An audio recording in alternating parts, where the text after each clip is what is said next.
오늘은 계시록 9장 다섯째 나팔 여섯 번째 시간입니다. 오늘은 미혹에 대해서 좀 살펴봅니다. 미혹하는 자들, 사탄의 전략과 그 하수인들이 어떻게 움직이는가. 제가 전하는 말씀은 마지막 때에 이제 다섯째 나팔에 일어날 일입니다. 분명 하나님께서는 오직 이마에 하나님의 인침을 받지 아니한 사람들만 해하라. 그러나 그들을 죽이지는 못하게 하시고 다섯 달 동안만 괴롭게만 하게 하시는데 그 괴롭게 하면 정갈이 사람을 쏠 때에 괴롭게 함과 같더라. 분명히 하나님의 허락이 있죠. 모든 시험은 하나님의 허락 가운데 있습니다.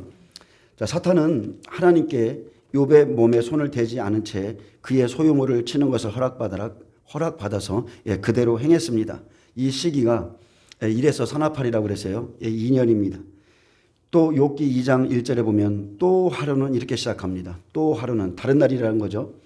사탄이 여호와 앞에 나타났을 때 내가 어디서 왔느냐 물으셨고 사탄이 땅을 두루돌아 여기저기 다녀왔나이다 이렇게 대답하자 재판장이신 하나님께서 사탄의 공격에도 온전한 욥이 자기의 순전함을 지키었음을 보았다 했고 사탄의 고발이 잘못되었음을 정죄했습니다. 주님의 재판은 한치의 오류나 치우침이 없기에 지조를 지킨 욥을 칭찬하셨고 이날에 사탄은 욥의 생명을 해하지 말되 그의 뼈와 살을 치는 것을 허락받습니다. 이 시기가 바로 참된 성도들을 내어준 바 된 시기고 알곡을 실제적으로 추수하는 기간입니다. 여기서 또 하루는 원문에 보면 달성하다, 부수다, 되게 하다는 뜻으로 이제 처음 사탄이 하나님께 구했던 것들 그것을 그 목적을 완수하고 난 시간으로 계시록에선 다섯째 나팔의 시간이라 볼 수 있습니다. 계시록 9장 4, 5절에 보면 오직 이마에 하나님의 인침을 받지 아니한 사람들만 해하라. 그러나 그들을 죽이지는 못하게 하시고 5달 동안 괴롭게 하시는데 그 괴롭게 함은 정갈이 사람을 쏠 때의 괴롭게 함과 같더라.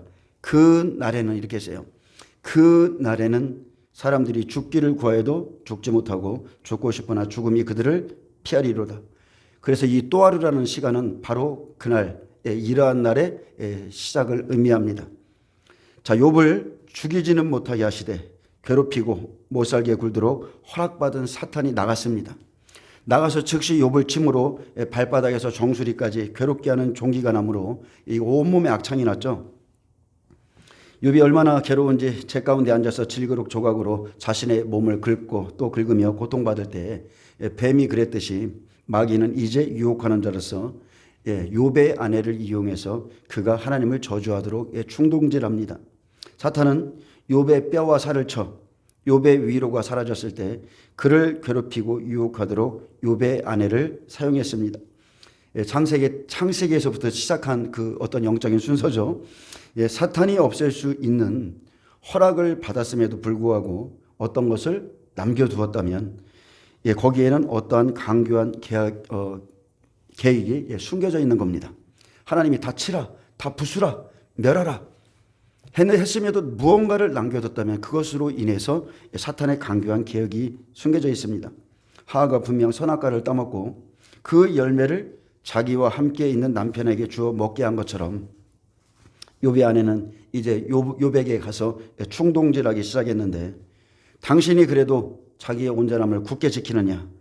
하나님께서 분명 당신에게 진노할 이유가 없는데 당신의 소유를 빼앗고 징벌하시는데도 당신은 왜 여전히 하나님을 섬기고 사랑하냐며 욥이 믿음을 포기하고 하나님을 모독하며 악을 행하도록 충동질했습니다. 왜 아직도 당신의 온전함을 믿느냐? 하나님을 욕하고 죽으라. 이 말은요, 차라리 당신의 생명을 끝내므로 당신의 고통을 끝내라. 이것은 사탄의 모든 유혹 가운데 가장 험악하고 끔찍한 유혹입니다. 하나님을 모독하는 것과 자살하는 것은 자연적인 양심, 쉽게 말하면 하나님이 우리 안에 넣어둔 그 본성, 그리고 또 하나님을 섬기는 자의 양심에 위배되는 것이었기에 욥은 고난 중에 있었지만 매우 불쾌했고 붕괴하며 그 유혹에 용감히 대항했습니다. 그녀의 말이 얼마나 악하고 어리석은지를 알려주었고 그 유혹을 물리쳤습니다. 우리가 보세요. 베드로가 예수님을 위한다고 일을 할 때가 있었어요. 근데 그때는 어떤 때입니까?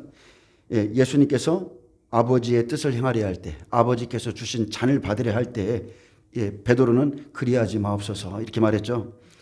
그가 사탄 노릇을 하고 있는 겁니다. 그래서 예수님은 그에게 너는 나를 넘어지게 하는 자로다 크게 책망했습니다. 분명 성경은 넘어지게 하는 자들이 주님의 떡을 먹는 자이고 내 하나님의 집에서 함께 거닐던 가까운 친구들이라 했습니다. 우리 앞에 지혜롭고 선하다고 생각하는 자들이 우리에게 잘못된 것을 이야기할 때 우리는 그들을 신실하게 책망해 줘야 됩니다. 욥은 우리가 하나님께 복을 받았은즉 재앙도 받지 않겠느냐 말했습니다. 즉 우리가 하나님께 구원을 받았다면 참아야 하는 것과 받아들여야 하는 것 중에 우리에게 재앙이 올 수도 있음을 예상해야 된다. 그렇게 말했고 우리가 스스로 재앙을 당연하게 받아들일 준비를 갖춰야 된다는 이런 신앙을 갖고 있었기에 재앙을 당할 때에 입술로 범죄하지 않았습니다. 욥은 재앙을 욥의 고백처럼 하나의 하나님의 선물로 받아들였고 재앙이라는 것은 환난 가운데 경건한 감정과 경건한 영혼의 기질을 나타내고 또는 우리 죄악에 대한 형벌로 받아들여 그 환난 속에 있는 하나님의 뜻에 순종하는 것이 될 수도 있습니다. 욥은 입술로 범죄치 않았고 자신의 순전함을 굳게 지킴으로 쉽게 말하면 은혜가 승리했죠. 은혜가 다시 승리한 겁니다. 그래서 욥을 치려했던 사탄의 계획이 좌절되자 이제 다시 욥의 새 친구들이 고난 가운데 빠진 욥을 위로하려고 등장합니다. 여러분 이 영적인 흐름을 잘 보세요. 처음에 사탄이 보좌에 가서 하나님을 참소해서 욥의 소유를 뺐죠. 허락받아서 뺐습니다. 두 번째 그의 몸 고통을 주라. 그대로 하고 있는 거예요. 그때 처음으로는 그의 아내를 사용했고 두 번째는 이제 마지막 장까지 사용되는 이 친구들이 나오죠. 바로 그래서 우리가 이 시각으로 욥기를 보셔야 됩니다. 분명 우리는 혈과 육의 싸움을 하는 것이 아니에요. 욥의 친구들을 육신적으로 본다면 분명히 욥을 염려했습니다. 위로하려고 노력했었고 아주 지혜로워 보이는 그런 선한 사람들이었습니다. 대부분의 사람들이 욥을 버렸을 때 욥이 아무런 도움도 받지 못하고 있을 때 에서의 손자인 대만 사람 엘리바스와 그드라의 몸에서 나온 수아의 후손 빌닷과 또 에서의 후손인 소발이 찾아옵니다. 자, 이들은 대부분 누구예요? 에서의 자손입니다. 이들은 환란이 임하기 전에 우정을 맺었던 자들이었고 좋은 관계를 유지했지만 자, 사탄은 이들을 통해서 욥의 의로움을 위선으로 바꾸고 그의 믿음을 정죄하고자 했습니다. 이들은 에스겔에 보면은 서기관의 붓그릇을 든 자와 각각 죽이는 무기를 든 자들이 나오죠. 그들처럼 허락을 받고 나가 치는 자입니다. 여러분 사탄이 사람을 치고 무너뜨리는 것은 뭐 어떻게 막 귀신이 나타나서 확 하고 이런 게 아니에요. 영으로 질병을 주고 그런 고통을 줄 수도 있지만 대부분은 사람을 통해서 그의 믿음을 넘어뜨린다는 겁니다. 예수님께서 바리새인들과 서기관들을 책망하시며 부자와 거지 나사로를 비유하셨을 때 그들은 돈을 사랑하는 자들이라고 그랬어요. 그렇기 때문에 거지 나사로가 헌대투성이로 부자의 대문 밖에 버려졌었습니다. 그때 심지어 개들이 와서 그 헌대를 핥듯이 멀리서 욥의 친구들이 문병차 위로한다고 찾아와 그의 고통의 심함을 보고 처음엔 그에게 한마디도 하지 않고 밤낮 7일 동안 함께 있어 주었지만 이제 헌대를 핥기 시작하죠. 7일이라는 숫자는 성경에 보면 노아 때도 7일 후에 홍수가 내리듯이 이들이 헌대를 핥는 그런 사람들입니다. 마지막 때로 본다면 거짓 종들이라고 보시면 돼요. 욥이 입을 열어서 욥기 3장에 자신의 출생을 탄식합니다. 이러한 자는 죽기를 바라도 오지 않는다고 지금이라도 죽기를 바라는 처절한 심정을 토로하면서 내가 두려워하는 그것이 내게 임하고 내가 무서워하는 그것이 내 몸에 미쳤구나 아파하고 있었을 때 이 고백을 통해 봐도요. 욥은 이런 날이 올 줄 알고 있었어요. 저도 이 날이 지금 제 앞에 오고 있음을 알고 있습니다. 실제로 옵니다. 또 욥기 4장 이제 1절부터 21절부터는 위로한다고 찾아온 욥의 친구들이 도리어 개들이 와서 그 헌대를 아픈 곳을 다시 핥듯이 이제 욥의 온전한 신앙을 하나하나 흔들고 실족시키려는 것을 볼 수 있습니다. 바로 이 시기는 사탄이 권세를 받아 온전하고 정직한 의인들을 치고 죽고 싶을 만큼 괴롭게 하는 때인데 욥의 세 친구에게는 욥과 같은 고난이 조금도 없었죠. 도리어 교활할 정도로 말로 욥을 희롱하고 괴롭게 했습니다. 우리는 이러한 부분에 영적인 분별력을 갖춰야 됩니다. 옳은 것 같지만 옳지 않다는 거예요. 이들의 말이 다 하나님의 말이라 말하면서 하나님의 말씀을 빗대어서 말하고 있지만 욥에게는 결코 하나도 맞는 말이 아닙니다. 그들은 시험을 당하는 그리스도인들이 고난받을 때 고난받지 않습니다. 도리어 욥을 아주 괴롭게 하도록 사탄에게 쓰임받는 거짓 선지자들의 모형이라 보면 됩니다. 욥기 42장 7절에 보면 여호와께서 대만 사람 엘리바스에게 말씀하시길 내가 너와 내 두 친구에게 노하나니 이는 너희가 나를 가리켜 말한 것이 내 종 욥의 말같이 옳지 못하다. 그런즉 너희는 숫소 7과 순양 7을 가지고 가서 너희를 위하여 번제를 드리라. 내 종 욥이 너희를 위하여 기도할 것인즉 내가 그를 기쁘게 받으리니 너희가 우매한 만큼 너희에게 갚지 아니하리라. 너희가 나를 가리켜 말한 것이 내 종 욥의 말같이 옳지 못함이라. 이렇게 마지막까지 하나님께서 욥의 의로움을 이렇게 판단해 주셨습니다. 예수님은 분명히 주의 임하심과 세상 끝의 징조로 사람의 미혹을 받지 않도록 주의하라, 조심하라 하셨는데, 자, 미혹하는 자는 여러분 멀리 있습니까? 미혹하는 자는 멀리 있는 것이 아니라 항상 가까이 있습니다. 미혹은 항상 예수님을 따르며 믿는다 말하는 사람들 중에서 나옵니다. 우리는 불신자들에게 속는 사람들이 아니에요. 거짓 그리스도, 자칭 그리스도, 이런 사람들에게 우리가 속아 넘어가지 불신자들에게 속지 않습니다. 요한복음 13장에 보면 나는 내가 택한 자들이 누구인지 알미라. 그러나 내 떡을 먹는 자가 내게 발꿈치를 들었다 한 성경을 응하게 하려는 것이니라.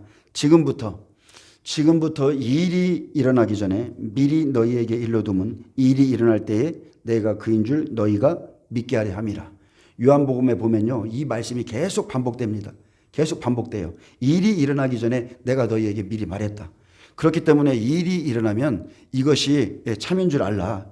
그렇게 말하는 겁니다. 내가 진실로 너희에게 이르노니 너희 중 하나가 나를 팔리라. 내가 떡 한 조각을 적셔다 주는 자가 그니라. 조각을 받아놓고 사탄이 그 속에 들어간지라. 이에 예수께서 유다에게 이르시되 내가 하는 일을 속히 하라. 아멘.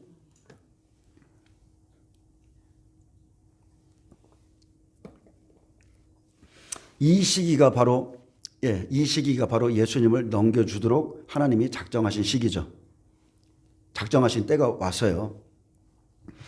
분명히 주님의 떡을 받고도 자기 안의 탐욕과 죄를 버리지 않고 계속적으로 하나님의 뜻과 다른 길을 걷고자 하는 자에게 사탄이 들어갑니다. 예수님은 유다에게 내가 하는 일을 속히 하라 하셨는데 유다에게 말한 것이 아니죠. 그 속에 있는 사탄에게 이제 내가 하는 일을 속히 하라 말한 겁니다. 욥을 치라, 죽이지는 마라 이렇게 했는데 똑같은 거예요. 이제 내가 하는 일을 속히 하라. 누구를 통해서요? 가룟 유다를 통해서. 누구를 통해서요? 엘리바스를 통해서. 그렇게 하라는 겁니다. 하나님의 뜻과 다른 생각이 사탄의 생각이고 사탄은 분명히 떡 조각을 가지고 일합니다. 그가 뱀이었죠. 그가 가룟 유다였고 그가 지금 바로 욥의 친구들입니다. 그리고 영생의 말씀이 어렵다 하면서 예수님의 제자들이 떠났죠. 그 모든 사람을 다 의미합니다. 예수님은 진리에 대해서 세상에 증언하러 오셨기에 무릇 진리에 속한 자는 내 음성을 듣느니라 하셨을 때 그때 마지막 그 순간에 빌라도가 물었습니다. 진리가 무엇이냐? 진리가 무엇이냐? 그 의미를 알지도 못하고 물었어요.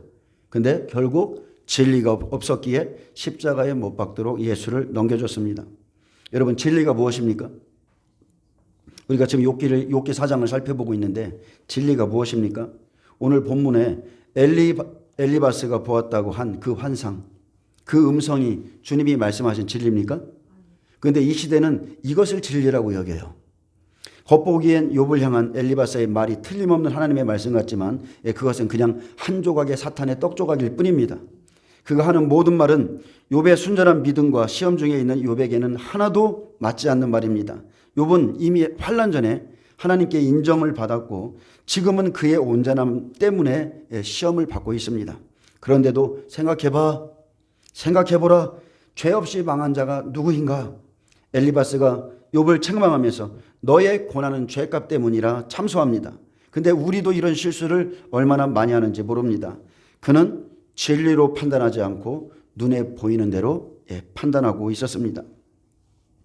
또 엘리바스는 자신이 들은 가느다란 소리, 밤에 본 환상, 조용한 중에 들은 한 목소리를 근거로 욥이 죄 때문에 고난받는다고 말하고 있었지만 하나님은 그런 환상을 그에게 준 적이 없고 그렇게 말한 적이 없다는 겁니다. 영적으로 엘리바스를 본다면 그는 육신의 자녀 에서의 손자로 에돔 족속이 사는 남쪽 땅에서 왔습니다. 이것은 하나님이 이것을 기록한 것은 에서의 영적인 것을 좀 보라는 거예요. 그는 환상을 보고 음성을 들었다 말했지만 결코 성령에 의해서 보고 듣는 것이 아니라 욥을 무너뜨리고자 하는 사탄의 의도에 의해서 귀신의 음성을 듣고 욥이 가졌던 믿음의 행위를 하나하나 다 조롱하고 실족시키고 있습니다. 바울은 말세에 많은 사람들이 미혹하는 영과 또 귀신의 가르침을 따를 것이라 경고했습니다. 또 고린도후서 11장 13절에 보면 그런 사람들은 거짓 사도요 속이는 일꾼이니 자기를 그리스도의 사도로 가장하는 자들이니라. 이것은 결코 이상한 일이 아니니라. 사탄도 자기를 광명의 천사로 가장하나니 그러므로 사탄의 일꾼들도 자기를 의의 일꾼으로 가장하는 것이 또한 대단한 일이 아니니라. 쉽다는 거예요. 어렵지 않다는 겁니다. 근데 그들의 마지막은 그 행위대로 되리라. 그래서 믿음의 결말을 보고 그 사람을 따르라고 그랬죠. 이날이요 믿음의 심지가 견고한 자만이 자기가 붙든 그 진리를 끝까지 믿고 지키는 자가 이 불시험을 통과할 겁니다. 그리고 그들의 마지막은 그 행위대로 되는 것입니다. 욥기 4장 보겠습니다. 욥기 4장 1절 대만 사람 엘리바스가 대답하여 이르되 누가 내게 말하면 내가 실증을 내겠느냐? 누가 참고 말하지 아니하겠느냐? 보라, 전에 내가 여러 사람을 훈계하였고 내가 여러 사람을 교훈하였고 손이 늘어진 자를 강하게 하였고 넘어지는 자를 말로 붙들어 주었고 무릎이 약한 자를 강하게 하였거늘 이제 이 일이 내게 이름에 내가 힘들어하고 이 일이 내게 닥침에 내가 놀라는구나. 내가 답답하고 이 일이 내게 닥치니까 너도 놀라는구나. 이렇게 지금 말하고 있죠. 밤낮 7일을 침묵하던 욥의 세 친구 가운데 가장 지식이 풍부하고 가장 연장자인 엘리바스가 욥의 한탄함을 듣고 자신의 변론의 요지를 시작하는데 우리는 이 시기가 사탄이 고난을 주고 괴롭게 하도록 허락을 받은 시기, 즉 다섯째 나팔이라는 점을 두고 그렇게 이 장면을 여러분 보셔야 됩니다. 이들의 대화를 영적으로 분별하셔야 돼요. 엘리바스의 말엔 환난 전 욥의 의로움에 대해서 인정이 들어 있습니다. 그리고 또 욥을 조롱하는 의미를 담고 있습니다. 엘리바스는 욥에게 충고하는 자신의 변론이 정당하다는 뜻으로 누가 내게 말하면 내가 실증을 내지 않겠느냐? 누가 참고 말하지 아니하겠느냐? 즉 누가 너에게 이런 말을 한다면 너는 더욱 싫어하겠지. 우리가 너에게 비난이나 충고의 말을 하면 내가 염증을 내고 나쁘게 받아들이겠지. 우리는 그것을 염려한다. 그러나 어쩔 도리가 없다. 누가 너의 말을 듣고 참고 말하지 아니하겠느냐. 이렇게 지금 말하는 겁니다. 엘리바스는 자기가 말하려는 것이 진리라는 확신에 차 있었기에 누가 참고 말하지 않겠느냐 이렇게 말했어요. 여러분 의의 일꾼으로 가장하는 것. 사탄의 일꾼들도 자기를 의의 일꾼으로 가장하는 이유는 딱 하나예요. 자기가 믿는 것을 진리로 알기 때문에 그들도 그들 나름대로 열심히 믿고 그렇게 하는 겁니다. 욥의 잘못이 명백함에도 불구하고 단지 욥의 마음이 더욱 상하고 괴로움을 당할까 두려워서 내가 지금 책망의 말을 하지 않는다면 오히려 친구된 자신의 의무를 다하지 못한 결과가 된다는 주장을 하고 있습니다. 엘리바스는 자신의 거짓된 정의감과 의분을 가지고 할 말은 해야 되는 거야. 우리가 믿는 자라면 너의 그 잘못을 책망해 줘야 돼. 이렇게 지적하고 있지만 그의 생각과 주장은 하나님 앞에 하나도 합당하지 않습니다. 이런 사람들이 우리 곁에 얼마나 많이 있습니까? 우리 곁에 넘쳐나요. 죄송하지만 그는 스스로 자기가 의의 일꾼으로 생각하는 자들입니다. 그리고 하나님은 말합니다. 내가 하는 일을 속히하라. 나의 의로운 사람들을 네가 괴롭혀라. 그렇게 쓰임받는 거예요. 3, 4절을 보아도 엘리바스는 환난 전에 욥이 평소에 많은 사람들을 훈계하고 바른 길, 생명의 길로 가도록 붙잡아 주었다고 인정했습니다. 욥은 손이 약한 자를 강하게 하였고 넘어진 자들을 말로 격려하며 일으키고 또 무릎이 약한 자를 강하게 하며 위로해 주었습니다.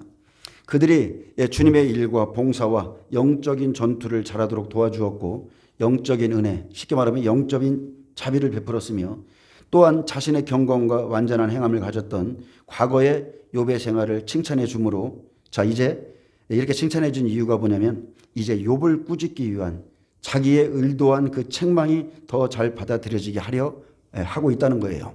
욥을 칭찬해 주고 그리고 이제 자기가 하려는 의도를 말하는 겁니다. 네가 그렇게 살았는데 이제 이 일이 내게 임함에 내가 힘들어하고 이 일이 내게 닥침에 내가 놀라는구나. 내 경외함이 내 자랑이 아니었어? 네가 하나님을 경외한다고 했던 게 너의 자랑이 아니었어? 내 소망이 너의 온전한 길이 아니었어? 온전하게 살아야 돼. 주의 뜻대로 살아야 돼. 그것이 너의 소망이 아니었어? 엘리바스가 이렇게 자기의 지식을 가지고 욥을 조롱하는 것은 어떤 일이에요? 바로 사탄이 하나님의 허락을 받아 하는 일이에요. 즉 욥기 1장 11절에 보면 이제 주의 손을 펴서 그의 모든 소유물을 치소서 그리하시면 틀림없이 주를 향하여 욕하지 않겠나이까. 그리고 욥기 2장 5절에 보면 이제 주의 손을 펴서 그의 뼈와 살을 치소서 그리하시면 틀림없이 주를 향하여 욕하지 않겠나이까. 이 일을 하고 있는 거예요. 이제 이 일이 내게 이르고 이 일이 내게 닥쳤구나. 바로 주를 욕하도록 하는 것. 이것이 바로 사탄이 엘리바스를 통해서 대신 말하는 겁니다. 엘리바스를 통해서 욥을 치고 있는 거예요. 그의 헌대를 계속 말로 때리고 정죄하고 그가 환난 전에 했던 이 아름다운 이 의로움을 너 그렇게 해서 구원받는 게 아니야. 이렇게 말하는 겁니다. 욥아, 다른 사람을 가르친 내가 어찌 내 자신을 가르치지 아니했냐? 이 소리랑 똑같죠. 내가 힘들어하고 놀라지 말고 이제 내가 과거에 돌봐주었던 사람들과 같이 되었으니 왜 그렇게 되었는지 한번 생각해봐. 겉으로는 욥을 생각하고 인정해 주는 척하지만 미혹과 조롱 섞인 말로 욥이 가진 의로움을 정죄하고 흔들고 괴롭게 하는 것입니다. 그래서 엘르바스 같이 얕은 지식을 가진 그런 거짓 선지자들은 지금도 이와 같이 말합니다. 똑같이 말합니다. 죄 없이 막한 자가 누구인가? 정직한 자의 끊어짐이 어디 있는가? 이렇게 말하면서 악을 밭갈고 독을 뿌리는 자는 그대로 거둘 뿐이라. 구약의 말씀, 인간구에 대한 구약의 말씀 정도로 하나님을 알고 있어요. 하나님의 뜻을, 진정한 하나님의 뜻을 모른 채 그 사람의 환경만 보고 감정적으로 아예 정죄해버리는 겁니다. 이렇게 사탄이 엘리바스를 통해서 환난 전 욥의 믿음과 행위의 열매를 대풍에 흔들지라도 지금 욥은 하나님의 말씀대로 행했던 자신의 의를 굳게 붙들어야만 했습니다. 왜요? 그날 떨어지는 자에게는 화죠. 그날 떨어지는 자에게는 화예요. 욥의 아내가 떨어졌고 욥까지 떨어진다면 화입니다. 내 경외함이 내 자랑이 아니냐? 내 소망이 내 온전한 길이 아니냐? 다른 말로 번역하면 내 행위를 완전히 함에 있지 않냐? 그것이 너의 소망 아니었냐? 생각해봐. 죄 없이 망한 자가 누구인가? 정직한 자의 끊어짐이 어디 있는가? 근데 이 말은 다 맞죠? 말씀이 틀렸습니까? 다 맞는 말이에요. 근데 욥이 온전하기에 악에서 떠난 자이기에 하나님을 경외하고 행위를 완전히 하였기에 지금 환난받고 있는데 엘리바스는 그런 믿음을 조소하듯이 내 소망이 내 온전한 길이랬지, 내 자랑이 내 행위의 온전함과 경외함이랬지, 내가 그렇게 믿고 행했다면서 어찌 이런 고난받고 있어? 그것이 이제는 모두 거짓임이 드러나지 않았냐? 만일 내가 전심으로 하나님 앞에 서신했다면 하나님은 너를 이처럼 괴롭히지 않았을 것이고 너도 환난 속에서 이와 같이 되지 않았을 것이다. 이렇게 욥이 위선자임을 증명하려고 사탄이 목적했던 바로 그 일을 엘리바스가 하는 겁니다. 이 시대로 말한다면 이 시대에 가장 이렇게 사람들의 신앙을 잘못되고 무너뜨리는 게 뭐예요? 이 시대로 말하면 야, 믿음으로 구원받지. 그런 옳은 행위로 구원받는 거 아니야. 그런 신앙 잘못돼서. 절대 너의 그런 행위로 구원받는 것이 아니라고. 욥의 그 이 의로운 행위를 부인하게 하려 하는 겁니다. 예, 사탄 자신이 직접 욥이 위선자임을 증명해 보일 수가 없자 사탄은 욥의 친구들을 통해서 자기가 위선자임을 고백하도록 지금 설득시키려 하고 있는 겁니다. 사탄이 하는 일은 정죄하는 일이죠. 참소하는 겁니다. 욥을 미혹하고 계속 흔들어 보는 거예요. 그리스도인들은요. 예, 제가 여러분에게 묻겠습니까? 그리스도인들에게는 의의가 없습니까? 있죠. 근데 지금 사탄이 참소하는 것은 너의 의로움을 자랑하지 말라는 거예요. 잘 보세요. 왜 싸워요? 네가 그렇게 의로워? 네가 그렇게 하나님 앞에 할 말이 많아? 너는 죄인이야. 네 환경이 네 가정에 일어난 일이 그것을 증명하고 있어. 근데 여러분 그리스도인에게는 의의가 없는 게 아니에요. 예수로 말미암아 난 의를 우리는 갖습니다. 그죠? 예수를 믿기 전에는 우리에게는 의의가 없었어요. 근데 예수로 말미암아 난 의를 우리가 갖고 있는데 그리스도인은 이렇게 믿음으로 난 의를 가지고 이제 그 이후에 온전한 길을 따라가는데 그 의를 행위로 옮기는 거예요. 행위로 옮김으로 하나님께 인정받습니다. 그리고 그의 옳은 행실로 인해서 마지막 계시록 19장에 어린 양의 혼인잔치에 참여해서 하나님께서 그에게 세마포 옷을 입히라고 그래요. 다른 게 아니죠. 그의 옳은 행실입니다. 그런데 사탄은 엘리바스를 통해서 내가 무엇인가 하나님 앞에 잘못되었기 때문에 고난을 당하는 것이라고 또 다른 이론을 전개하는데 자, 뱀이 그 관계로 하와를 미혹한 것 같이 거짓된 말로 계속 흔듭니다. 생각해봐. 죄 없이 망한 자가 누구인가? 정직한 자의 끊어짐 너 본 적 있어? 선한 사람은 결코 이렇게 파멸되지 않는다. 그리고 의로운 사람이 너처럼 끊어짐을 당한 자가 하나라도 있는가? 내게 한번 제시해봐. 죄가 없고 정직한 자라면 망하고 끊어진 자가 어디 있냐? 내가 의인이라면 왜 고난받겠냐? 생각 좀 해봐. 근데 지금도 이렇게 믿고 이렇게 말하는 교회가 대부분이죠. 이렇게 지금 그리스도인들의 신앙이 요 단계예요. 그러나 욥이 받는 재앙은 하나님의 허락하에 받는 일시적인 재앙이고 일시적인 허락이고 또 욥의 끊어짐 욥이 끊어질 것 같은 이 끊어짐은 여러분 온전한 끊어짐입니까? 아니죠. 최종적인 끊어짐이 아니에요. 엘리바스의 말은 진리가 아닙니다. 하나님이 욥의 의로움을 더 드러내서 이 사탄이 치는 이 고난 가운데서 그가 어떻게 견디고 나오는가 하나님은 그를 믿고 있는 거예요. 근데 이 시대 하나님의 뜻은 어떻습니까? 이 시대에 자 엘리바스가 말한 대로 그렇게 믿는 것이 하나님의 뜻입니까? 아니죠. 이 시대 분명한 하나님의 뜻은 의인들이 마지막 시대에 모든 민족에게 고난받는다는 겁니다.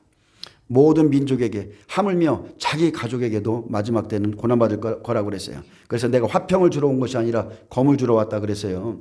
그리고 분명히 성경에 기록된 것은 오나팔 5개월부터 아주 말할 수 없는 환란이 시작되는데 이 시대의 거짓 선지자들 똑같죠.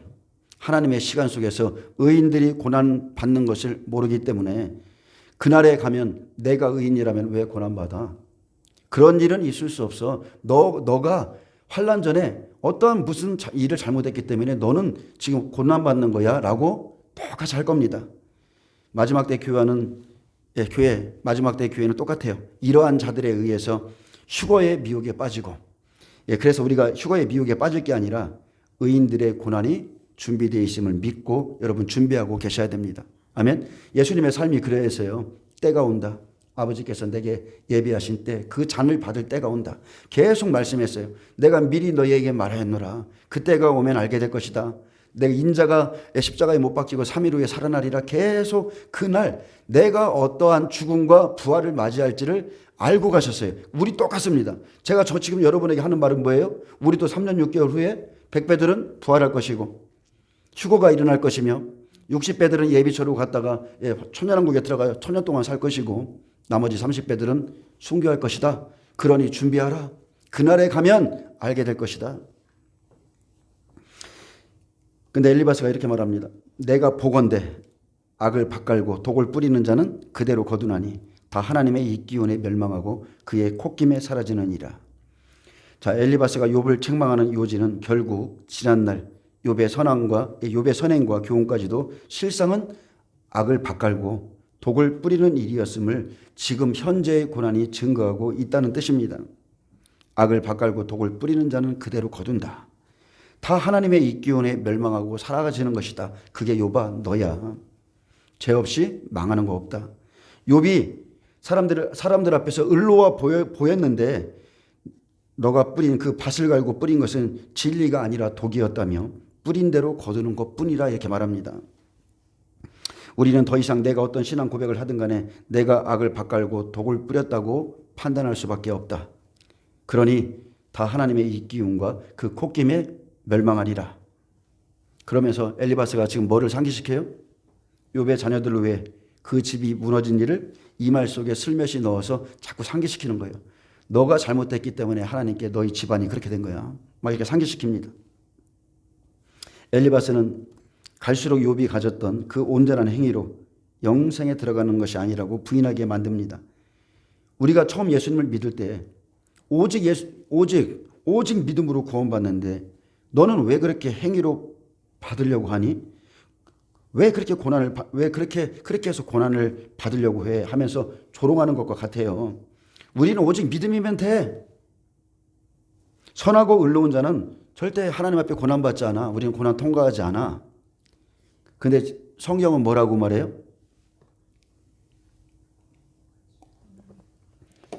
에베소서 2장 4절에 보면요. 허물과 죄로 죽은 우리 영혼을 살리시죠.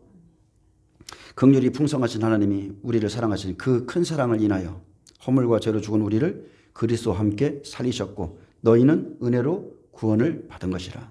여러분 구원은 은혜로 받습니다. 이거 여기에 대해서는 말할 필요가 없어요. 근데 문제는 뭐예요?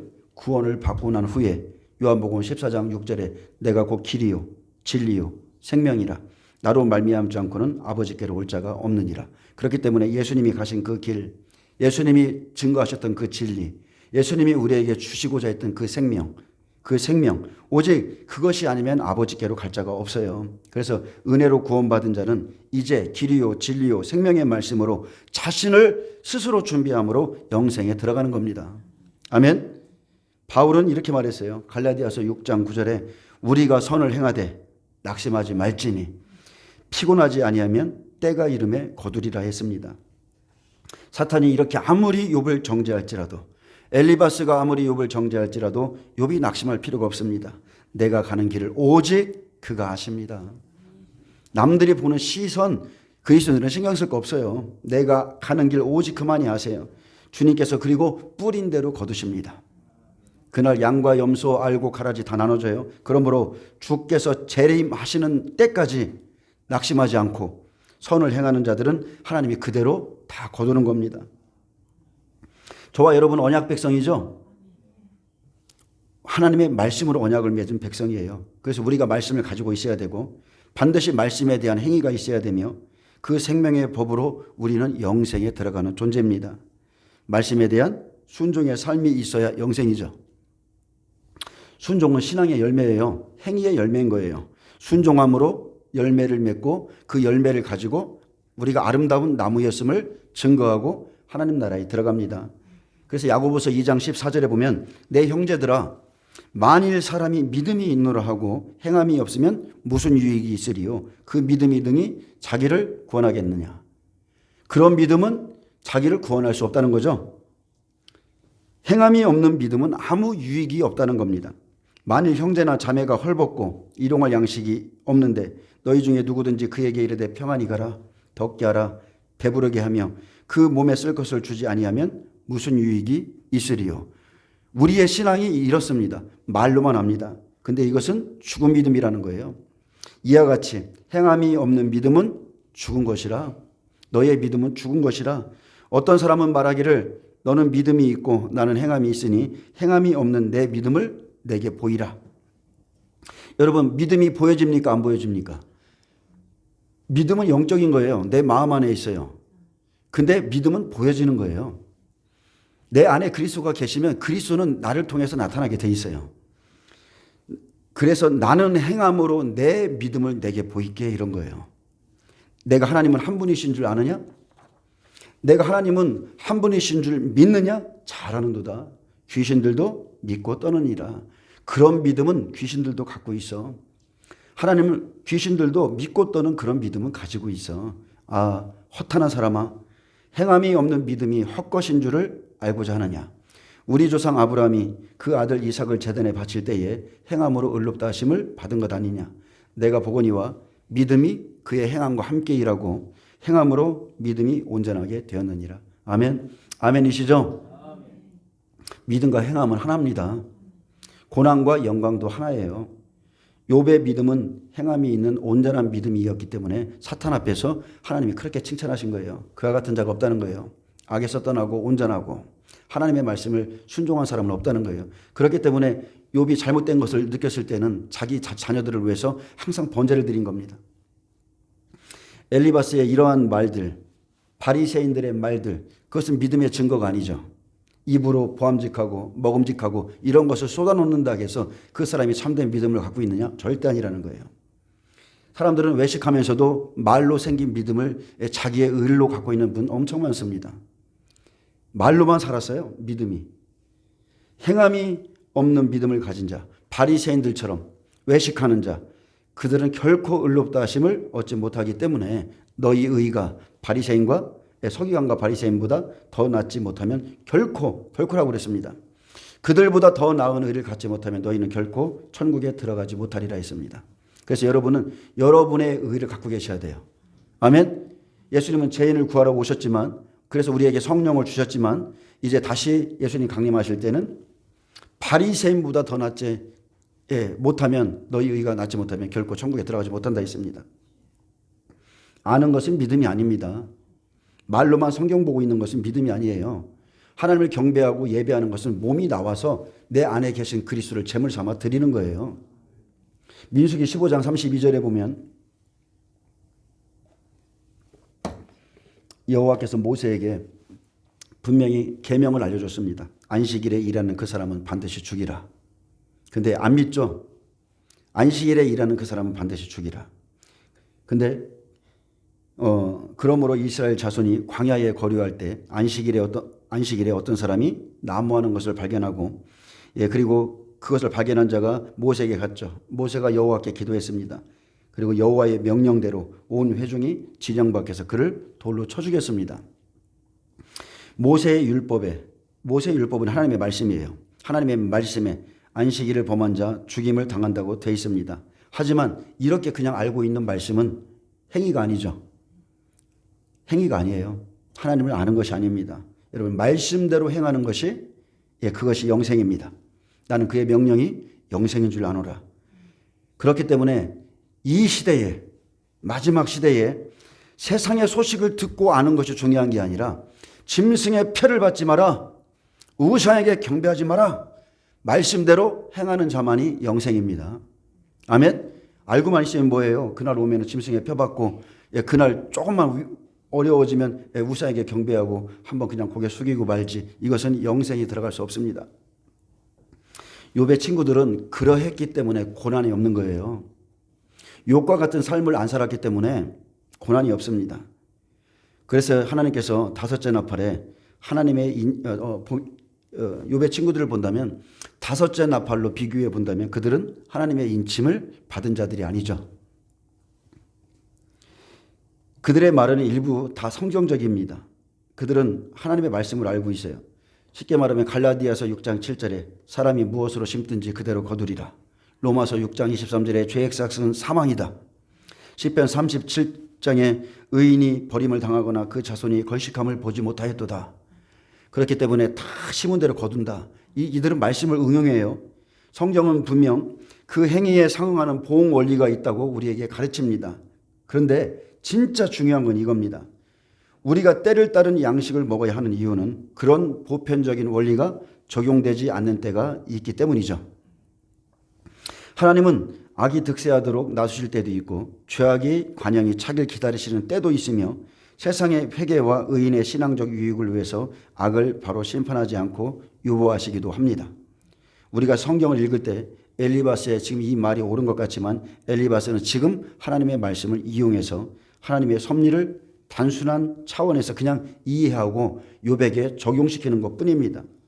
엘리바스의 말은 반박할 것이 없어 보이지만 의로운 욥이 시험 중에 받을 만한 말이 아니고 하나님의 시대적인 구원 계획과 전혀 상관없는 말이죠. 하나님은 지금 시대에 맞게 의인들을 시험에 넣어서 꺼내기 원하는데 지금 다른 말을 하고 있는 겁니다. 어떻게 보면 잠깐만요.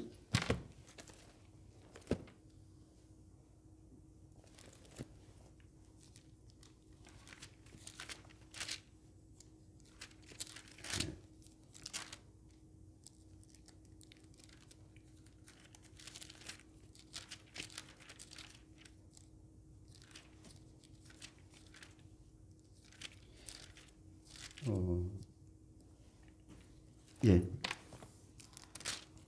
에스겔 14장에 보면 하나님께서 이제 이스라엘 민족을 끊을 때가 나오죠. 끊을 때가 나와요. 내가 그들을 끊고자 이제 하겠다. 근데 노아, 다니엘, 욥이 거기 있을지라도 그러면서 이제 어떠한 시험이 준비되어 있는지를 말하죠. 에스겔 14장에 보면 네 가지를 말합니다. 네 가지 재앙을 내릴 것이다. 그것이 계시록에 나온 우리가 받을 재앙과 똑같은 거예요. 칼, 기근, 전염병, 사람들로 인한 재앙이고 내 삶을 두고 맹세한다. 그들도 자녀들은 건지지 못하리라. 자기의 공의로 자기만 살 것이다. 그렇게 말씀하시면서 그렇게 말하면서 이제 지금 제가 말하는 요점을 좀 잠깐 잊었습니다. 근데 어쨌든 간에 분명히 시대적인 말씀이 있어요. 하나님의 구원 계획이 틀려요. 제가 말해보자 하는 요점은 이거였습니다. 아버지의 이가 시리다고 심포도주를 먹고 이가 시리다고 자식이 쉽게 말하면 아버지의 죄악 때문에 자식이 죽는다. 너희들은 그렇게 믿고 있지. 근데 다시 그 말씀을 정정해 주죠. 근데 그 말씀의 시기가 언제냐면 심판받을 때라는 거예요. 분명히 자손 3, 4대까지 저주가 있지만 심판받을 때 그 악인의 자손이 선한 일을 행하고 여호와를 경외하면 그는 자기 죄로 안 죽는다고 그랬어요. 아버지의 죄로 안 죽는다고 그랬어요. 그러니까 그 말이 다 옳은 것이 아니라는 거예요. 하나님의 구원 계획에 따른 바로 그때의 모든 사람들이 자기 의로 구원받습니다. 그렇기 때문에 의인들은 고난을 받지만 그의 의로 자기 의로 사는 거예요. 분명히 예수님은요, 죄인을 구하러 오셨지만 그가 강림하실 때엔 오직 의인들을 구원하러 오시죠. 그러니까 초림에 적용됐던 말씀과 구원 계획과 마지막 때 구원 계획은 틀린 거예요. 여호와께서 모든 민족들을 심판하실 때 무릇 마음이 가난하고 심령에 통회하며 내 말을 듣고 떠는 자들만 내가 돌보겠다 약속했습니다. 근데 참 희한하게 악인들은 의인들이 고난받을 때 떨지도 않고 오히려 평안하죠. 근데 그들이 평안을 갖고 있기 때문에 자신들이 죽을 자임을 모르는 겁니다. 의인들은 알고 있어요. 자기들이 시험받을 것을. 내가 주께 언제 그런 일을 했습니까? 저는 그런 일을 한 적이 없어요. 근데 악인들은 내가 언제 주님께 그런 일을 안 했어요? 거꾸로예요. 거꾸로.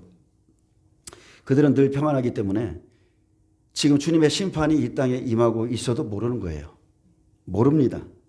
그들은 욥이 고난을 당하는 것은 그냥 단순히 너 그거 드러나지 않은 죄악의 결과야. 이렇게만 말합니다. 믿기만 하면 영생인데 믿기만 하면 천국 가는데 너는 왜 그렇게 힘들게 살아? 그렇게 행동은 그렇게 말하는 사람들 대부분은 행동은 하나님의 말씀과 다르게 하면서 속으로는 자기가 구원받을 걸 믿고 있죠. 단 믿어. 뭘 믿어요 도대체? 근데 믿는다고 그래. 다 믿어. 그리고 또 우리처럼 믿으면 고난받지 않아도 되는데 도대체 왜 그렇게 너는 예수 믿으면서 그렇게 힘들게 사냐? 그렇게 말하잖아요. 나처럼 편하게 믿어. 사탄이 안 건드리니까 편한 거예요. 빛이 온 적이 없기 때문에 어둠이기 때문에 사탄이 건들지 않아요. 기도하지 않기 때문에 건들 가치가 없어서 건들지도 않아요. 여러분 그들의 말은 미혹이고 쑥물인 겁니다. 쑥물을 먹었기 때문에 잘못된 복음을 받았기 때문에 그렇게 믿고 평안히 살다가 그냥 가는 거예요. 근데 참 마음 아픈 것은 믿음의 동료가 넘어짐으로 사람들이 실족한다는 거예요. 일제시대 보세요. 잘 믿고 있었어요. 나의 믿음의 동료야. 근데 그가 갑자기 난 그래도 어쩔 수 없어. 자식이 있어. 그냥 고개 한번 숙일게. 이렇게 해버리면 어때요? 그 상대방 때문에 나의 믿음조차 아프고 더 힘든 겁니다. 더 견디기 힘들어요. 지금 우리는 어떻습니까? 우리가 좀 마음을 주고 믿었는데 그 사람이 그 성도가 조그만 핍박이 오거나 어려움이 오거나 조그만 유혹에도 쉽게 실족하고 떠나고 주님을 부인하는 거 보죠? 지금도. 그러면은 그게 우리를 힘들게 하는 거예요. 그게. 나의 믿음의 동료가 나를 힘들게 해요. 그리고 어려운 일이 옵니다. 그러면 그 사람들은 이렇게 엘리바스와 새 친구들처럼 인간적으로는 땅을 치면서 슬퍼해주고 그래 어떻게 그렇게 힘든데 그러냐 이렇게 말하지만 결국 믿음을 흔드는 사람들이 있습니다. 다른 게 아니죠. 다 좋아요. 인간적으로는 오히려 그리스도인들보다 더 착해. 더 온유해. 근데 진리에 대해서는 그렇댔습니다. 평상시에 이렇게 웃고 떠들고 잘하다가 진리에 대한 말만 나오면 확 바뀌는 사람들이 있어요. 그렇게 만나면 영끼리 부딪힙니다. 진리와 비진리는 영이 달라요. 부딪히는 겁니다. 그래서 환란 속에 딱 들어가면 다른 길, 다른 진리, 다른 생명을 가진 자가 다 드러나죠. 예. 홍수가 나면 물에 가라앉는 자가 있고 물 위에 떠다니는 자가 있습니다. 확실히 갈라집니다. 거짓 선지자들의 특징이 뭡니까? 항상 넓은 길을 제시해 주는 거예요. 하나님은 사랑이죠. 은혜와 평안이죠. 우리는 평안하다. 그리고 가장 그들의 큰 미혹은 구원관을 잘못 심어 놓는 거죠. 성도들의 심령에 잘못된 씨를 뿌리는 거예요. 그냥 아주 못된 구원관을 심어 놓는 겁니다. 아주 구원파처럼. 구원파보다 더 구원파처럼 믿고 있는 일반 성도들이 더 많아요. 훨씬 많습니다. 근데 한 번 구원은 영원한 구원입니까? 여러분 지금 제가 욥기 설명하고 있죠. 설교하고 있죠. 한 번 구원은 영원한 구원이에요? 욥같이 의롭고 선하고 온전한 자가 없고 악에서 떠난 자가 없는데 사탄이 지금 뭐를 하고 있어요? 욥의 소유물을 빼앗고 그의 자녀들을 죽였습니다. 다시 욥을 죽이고자 하나님께 허락받았어요. 그를 괴롭게 하도록. 근데 거짓된 목사들은 한 번 구원은 영원한 구원이다. 그리스도인들은 고난 안 받는다. 그렇게 믿는 자에게는 걱정도 없고 근심도 없죠. 나 구원받았어. 그러므로 우리 목사님이 그러되 신앙생활은 다 상급에 관계된 것이라고. 그러면서 그냥 평안한 거예요. 우리는 죽겠는데 그들은 사탄이 정죄할 이유가 없어요. 근데 제가 하나 얘기해 드릴게요. 당신들은 천국에 못 들어가는데 그 상급 쌓아서 뭘 건데. 그렇게 믿고 하나님과의 관계, 친밀함은 없는데 열심히 일만 하고 평안하게 살다가 천국에는 못 들어가고 그거 뭐 할 건데. 안 그렇습니까? 오직 은혜로 구원받고 천국까지 누가 말씀을 지켜서 영생에 들어가. 그런 사람들이 욥과 같은 진실한 자들을 뭐라고 불러요? 욥아, 너는 행위 구원론자야. 너는 행위 구원론자야. 너 지금 봐봐. 너 옛날에 이렇게 살았지? 좋은 일 했지? 근데 지금 이 일이 내게 닥쳤잖아. 그런 행위 구원론자. 우리 멀쩡하잖아. 그리고 이렇게 말하고 가르치는 목사는요. 제가 말합니다. 영혼을 노략질하는 뱀과 독사의 새끼들인 겁니다. 뱀과 독사의 새끼들. 이렇게 말해도 돼요. 어차피 그들은 지옥 갑니다. 그들에게는 화 있을진저. 예수님이 바리새인 서기관 종교 지도자들 책망하셨던 것처럼 그들은 지옥이 준비되어 있습니다. 그들의 영혼에는 반드시 화가 있어요.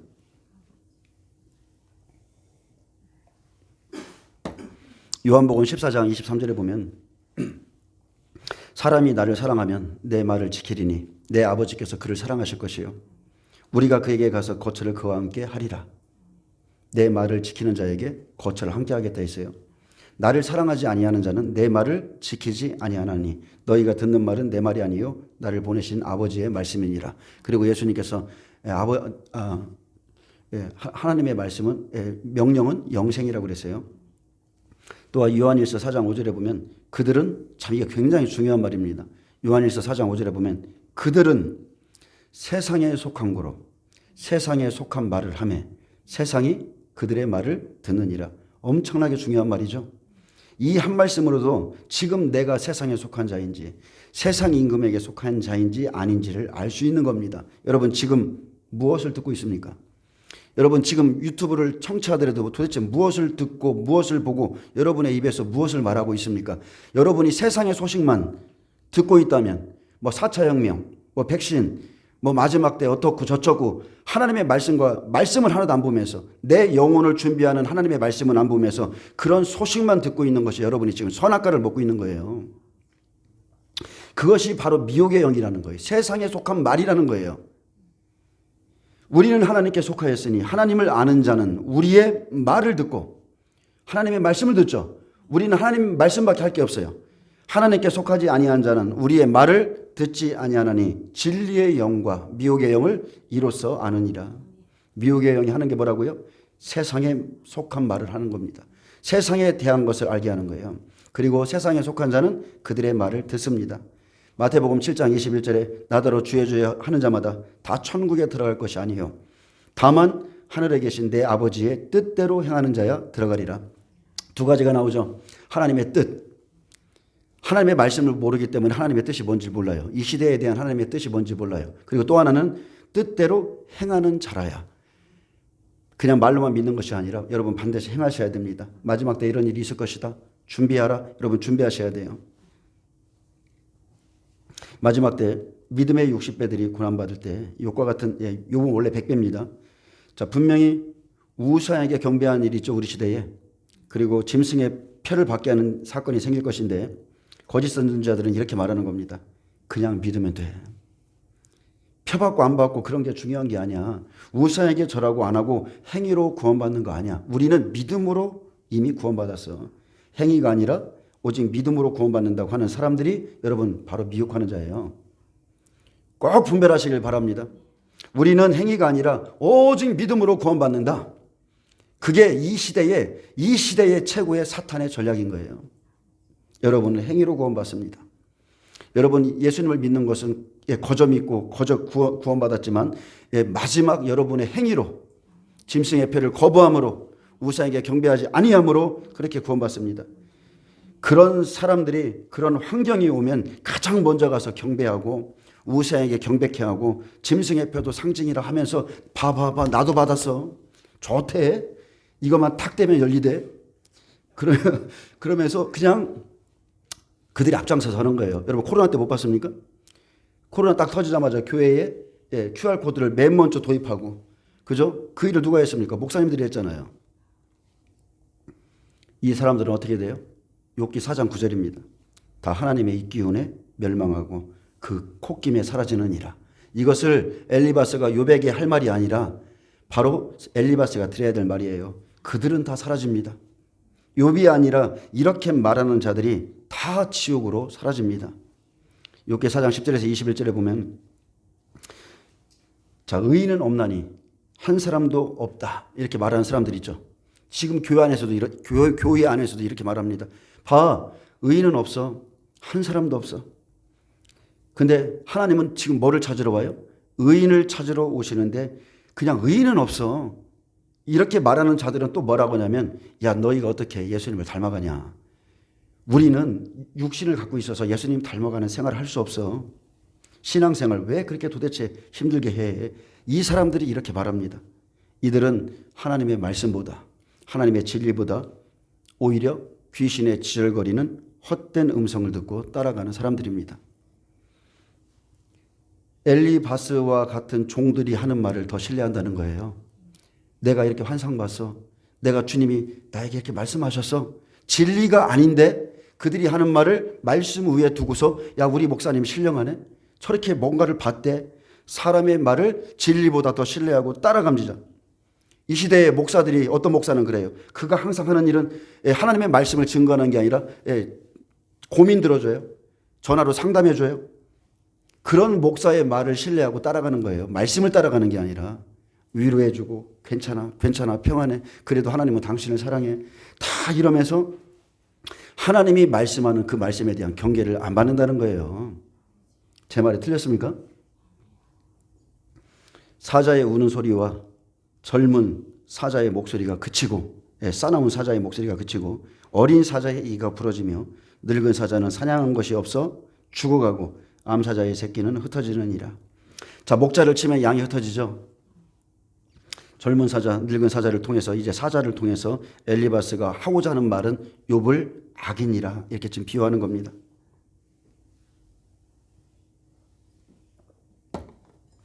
사자를 상징하는 게 있습니다. 예수님은 유다의 사자죠. 사자는 담대한 의인, 또 권위를 상징하기도 하지만 그 파괴적인 성향으로 악인과 죄인을 의미하기도 합니다. 두 가지의 뜻이 있어요. 특히나 사냥감을 입에 물고 목을 빳빳이 세운 사자의 모습은 회개할 줄 모르는 악인, 권력을 잡은 악인을 상징합니다. 이와 같이 젊고 늙고 어리고 암사자의 새끼까지, 여기 참 다양한 계층의 사자들이 나오는데, 남녀노소 빈부 귀천 없이 악인은 그 누구도 심판에서 예외일 수 없음을 강조하는데, 자, 사자가 어떻게 죽어요? 사냥한 것이 없어 죽어가듯이 악인은 사냥한 것이 없이 죽어가고, 악인은 그 소득이 없으므로, 그의 열매가 없으므로 멸망할 것이니 욥아 봐, 내게는 열매가 없어. 그러니 내 목소리를 그쳐. 이렇게 말하는 겁니다. 하나님께서 맹렬하고 잔인한 사자에게서 이제 남을 해치는 능력을 제거하실 것인데, 엘리바스가 말하고자 하는 의미는 욥이 동방에서 가장 큰 부자죠. 욥이 동방에서 가장 큰 자예요. 네가 그렇게 된 것은 노략질하여 그의 재산을 얻었고, 이제 너의 그 권력은 사라졌고 재물은 사라졌고 너의 가족은 뿔뿔이 흩어졌잖아. 이런 것들을 통해서 욥을 이렇게 지금 이 사자를 비유해서 비유하고 있는 겁니다. 근데 하나님께서 칭찬하신 사람이, 하나님께서 그렇게 사탄 앞에 칭찬하신 사람이, 믿음의 온전한 행위를 가진 자들이 여러분이 이와 같이 능욕을 당하도록 하시는 날이 저와 여러분 앞에 있다는 걸 믿으시기 바랍니다. 오고 있어요. 이후에 엘리바스의 이제 증언이 가관이 아니죠. 욥을 정죄하는 엘리바스의 증언은 다른 게 근거한 것이 아니고, 하나님의 말씀에 근거한 것이 아니고 자기가 본 환상입니다. 그리고 그가 들은 그 음성에 기인해서 대부분이 그런 음성에 이걸 본 것이 대부분인데, 이것은 명백히 잘못된 계시죠. 명백히 잘못된 이상입니다. 제가 주석을 좀 찾아봤는데, 또 대부분의 설교자들도 엘리바스가 본 환상과 들은 세미한 음성을 선지자들이 보고 받았던 그런 장면들과 다 비교해놨습니다. 세미한 음성은 엘리야가 들었던 호렙산에 거기에서 빼고 하나씩 다 빼놨어요. 그래서 엘리바스가 이런 음성을 하나님으로부터 들었다, 이렇게 이제 기록을 해놨더라고요. 근데 아니죠. 지금은 사탄이 엘리바스를 통해서 욥을 치는 때죠. 그런 장면들과 비교해 놓았는데, 그래서 올바른 계시로 해석하는 경향이 많은데, 여러분 절대 그렇지 않습니다. 대부분의 사람들이요, 여러분 보세요, 영분별 못합니다. 목회자들도 영분별이 없는 분 엄청 많습니다. 그렇기 때문에 성도들은요, 목회자들이나 어떤 예언하는 사람들, 아니면 어떤 사람들, 누가 무엇을 보았다, 환상을 보았다, 주의 음성을 들었다 그러면 그 계시의 신빙성에 대해서 살펴보지 않는다는 거예요. 그가 어떤 영으로 받았는가, 어떻게 받았는가, 저 사람이 말하고 하는 그 영의 실체가 무엇인가, 이것을 깊이 안 봐요. 야, 그래, 천국은 이런 것이야. 지옥에서 저분이, 저 전도사가, 저 목사가, 하나님이 저 사람의 영을 끄집어다가 지옥에 넣고 입으로 토살하게 해. 여러분, 그게 귀신의 영이에요. 근데 그것을 하나님이 직접적인 계시로 은혜를 받아가지고 지옥에 집어넣고서 막 그 지옥의 아픔을 막 죽겠네 이러면서, 이거 다 귀신의 영이란 말이에요. 그 계시의 신빙성에 대해서 살펴볼 수 있는 영분별을 갖고 있지 않습니다. 그래서 집회에 가봐도 귀신 들린 목사가 그 귀신을 풀어놓고 있는 것도 있습니다. 그들이 계시를, 이상을 어떠한 영들로부터 받았는지 알지 못합니다. 그러면서 자기가 받은 것을 진리로 알고 그것을 가지고 누군가를 정죄하고, 그것이 꼭 하나님이 주신 것처럼 의로운 자들을 정죄합니다. 그렇게 아무 곳에 다니면서 무턱대고 여러분 안수받으면 안 되고 예언 받으러 다니셔도 안 돼요. 여러분이 스스로 귀신의 처소에 찾아 들어가는 것과 같습니다. 저는 이 부분에 대해서 오랜 시간 동안 고통을 당한 사람이기 때문에 아주 굉장히 민감한 사람이에요. 엘리바스는 자신이 본 계시를 책망의 근거로 사용하고자 했지만 그의 계시는 별거 아니죠? 그의 계시 여러분 보세요. 내가 들었어. 내가 보았어. 그의 계시의 뜻이 뭡니까? 그가 말하고자 하는 것은 인간 모두 죄성을 가지고 있다. 이런 전통적이고 그냥 보편적인 논리일 뿐이에요. 하나님보다 의로운 사람이 없다. 겨우 그것을 엄청난 계시를 받은 것처럼 말합니다. 이 시대에 여러분 보세요. 영성사역하는 곳에 가서 그 사람들이 선지자들이 받았다는 그 계시의 말을 들어보세요. 얼마나 두리뭉실하며 아무라도 그런 말 다 할 수 있습니다. 이 계시는 이 시대의 거짓 예언자들이 말하듯이 아주 수준 낮은 계시입니다. 그냥 두루뭉실한 것으로 하나님이 대한민국에 큰 부흥을 준다. 이제 큰 부흥이 일어나리라. 예, 그런 식으로 얘기하죠. 그것은 아이라도 말할 수 있는 거예요. 아이라도. 그것은 절대 하나님으로부터 받은 계시가 아닙니다. 하나님으로부터 받은 계시는 장차 될 일을 보이시는 거예요. 장차 될 일. 분명히 그 당시엔 성령이 없었죠. 이 당시에 성령이 없었어요. 근데 저와 여러분은요. 보세요.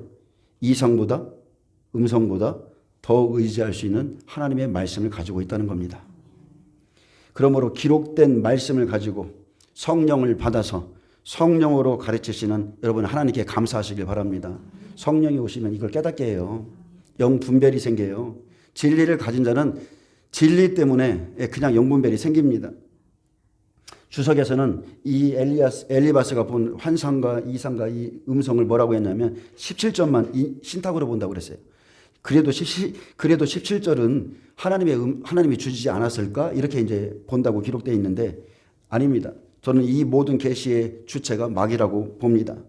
왜냐하면 지금 욥을 치고 괴롭게 하는 것은 사탄이기 때문입니다. 이 시기는 환란의 때죠. 우리 시대로 말한다면 적그리스도에게 우리 그리스도인들을 넘겨주는 때고 욥의 새 친구들은 욥을 세우고자 온 것이 아니라 무너뜨리기 위해서 왔기 때문입니다. 하나님은 결론적으로 그들의 말이 옳지 않고 우매한 자의 말이라 하셨기에 죄사함을 받기 위해서 너희가 욥을 번제를 드리고 욥에게 가서 잘못했다고 빌어. 그러면 욥이 나한테 기도할 거야. 너희들은 욥에게 실수해서 욥이 너희들의 죄를 위해서 기도해 주면 내가 너희 용서해 줄게. 이렇게 말한 거예요. 자, 12절 봅니다. 어떤 말씀이 내게 가만히 임하고 그 가느다란 소리가 내 귀에 들렸었나니 사람이 깊이 잠들 즈음 내가 그 밤에 본 환상으로 말미암아 생각이 번거로울 때에 두려움과 떨림이 내게 이르러서 모든 뼈마디가 흔들렸느니라. 하긴 이 사람이요 지금 경험하고 있는 것은 어떻게 보면 일반적으로 말한다면 성령의 역사일 수 있습니다. 구약의 선지자들도 주님의 말씀이 임하고 환상과 계시를 볼 때 두렵고 떨리고 뼈가 떨릴 정도라고 그랬어요. 근데 여러분 제가 경험한 영분별은 뭐냐면 꼭 사탄은 성령의 역사를 비스무리하게 흉내낸다는 겁니다. 성령이 내게 말씀은 조금 있다가 다시 찾아와서 비슷하게 말을 해요. 저는 그것을 수도 없이 경험했습니다. 그래서 다른 종교에서도 49제가 있는 것이고, 그죠? 우리가 성부, 성자, 성령을 받듯이 음녀, 적그리스도, 거짓 선지자, 삼위가 있잖아요. 얘들도 우리가 그리고 또 3호절 뭐죠? 죽으면 사람들이 영혼이 다시 왔다 간다. 그래서 그런 것들이 다 성경에서 나온 거예요. 성경에서.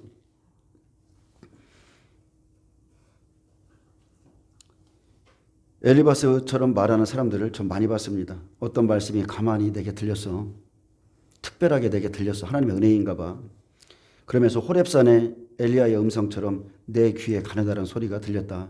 또 내가 밤에 환상을 보므로 생각이 번거로워졌고 두려움과 떨림이 내게 임하였다면서 자신이 본 환상을 사실로 믿죠. 진리로 믿습니다. 근데 사탄, 마귀, 귀신은 하나님을 모방하는 자입니다. 모방. 그래서 광명한 천사로 나타나는 것, 가장에서 나타나는 것은 이들에게 쉬운 일이고 실제적으로 저는 이것을 너무 많이 경험했어요.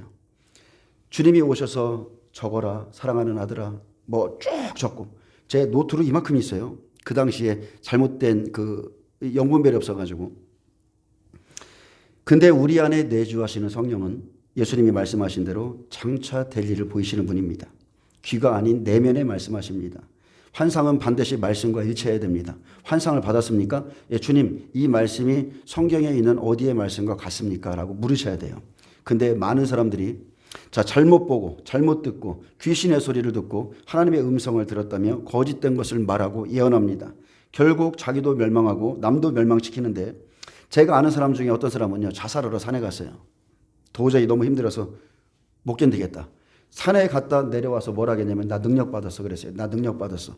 그 뒤부터 그가 하는 일이 뭐냐면 점치러 예언해 주러 다니는 겁니다. 그리고 막 사람들 기도해 주러 다니는 거예요. 전 그 사람 실제 봤어요. 얼마나 영적으로 이 시대가 무지하고 혼탁한지, 이 시대에 예수님을 만났다, 귀신의 음성, 천사의 음성, 천사의 방문을 받았다 하면서 책을 쓴 것이 베스트셀러가 됐죠. 몇 권이. 근데 그 내용을 읽어보면 조잡하기가 짝이었고, 그것은 우리 주님의 음성이 아니에요. 우리 주님의 수준이 그렇게 낮지 않아요.